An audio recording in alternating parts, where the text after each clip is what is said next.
Hey guys, welcome back to the Parkerverse. A new channel achievement has been unlocked.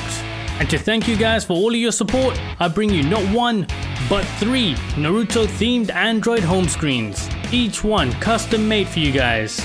So if you like this type of content and want to see more, make sure you like, subscribe and share to help grow the channel. So here they are in all their glory, 3 epic minimalistic home screens. Each one a throwback to Naruto Shippuden, with a unison backdrop foreshadowing what's to come. All 3 setups are going to be running on Nova Launcher using KWGT widgets, and to complete the look, I'll be using the Hex installer for system-wide customization. The first setup, Sakura. To make her really jump out of the screen, I've chosen to go in contrast with the light colors with a dark theme across the whole system. Displaying the date as well as the phone's battery level, I've chosen to use number 86 from the KWGT Nibia pack. And to complement the widget, I've chosen to go with the Reeve icon pack, which both comes in a free and pro version.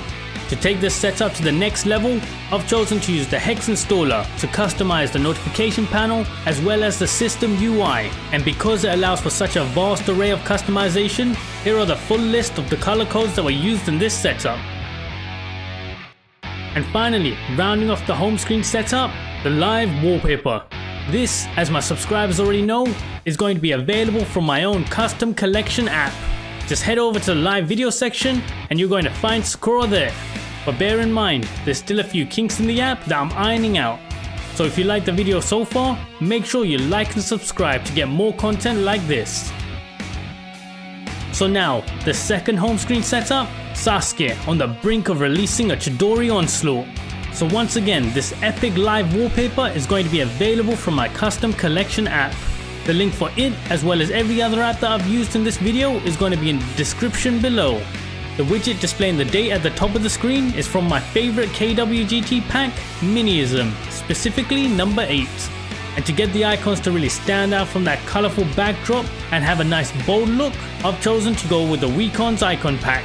And to indicate the phone's battery level, I've chosen to use Energy Ring, which adds a thin bar around the camera cutout.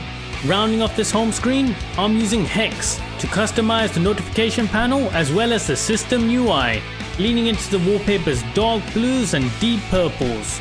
So once again, here's the full list of the Hex installer colors that I used. But don't worry, if Hex installer isn't available on your phone, another good alternative is One Shade. Both require a little bit of tinkering, but once you get a hang of it, you're going to be able to do some amazing things. And finally, the third and final home screen setup for the day, the Naruto setup. Just like the rest of the set, you're going to be able to pick up this wallpaper from my collection app. To resemble the symbols of the Sage of Six Paths, I've chosen to go with the Zwart icon pack. And because it matches Naruto's say what you think kiddish personality, I've chosen to go with KWGT Nibia packs number 38, which displays what all of us think first thing in the morning, a different message for each day. But bear in mind, I've gone in and tweaked this widget ever so slightly, firstly changing the text color from white to black, but more importantly adding in a quick fix. For some reason, straight off the bat, the personalized messages were a day off. To fix this, all you simply have to do is head into the KWGT widget maker and make a minor adjustment in the text formula. Just take away 1 from every single one of the digits as I'm doing here. If you want a more detailed guide on KWGT widget manipulation, make sure you check out my other videos on how to go from beginner to pro with KWGT. And finally, rounding off the Naruto setup, the Hex installer color codes. Here, I've gone with a bold purple backdrop and used controversial orange accents. It's definitely a look that's not for everyone. Let me know in the comment section below if you found this video useful and if you want to see more just like this, or even if you have any video or theme suggestions. And like always, make sure you like and subscribe to help support the channel. See you next time on Into the Parkerverse.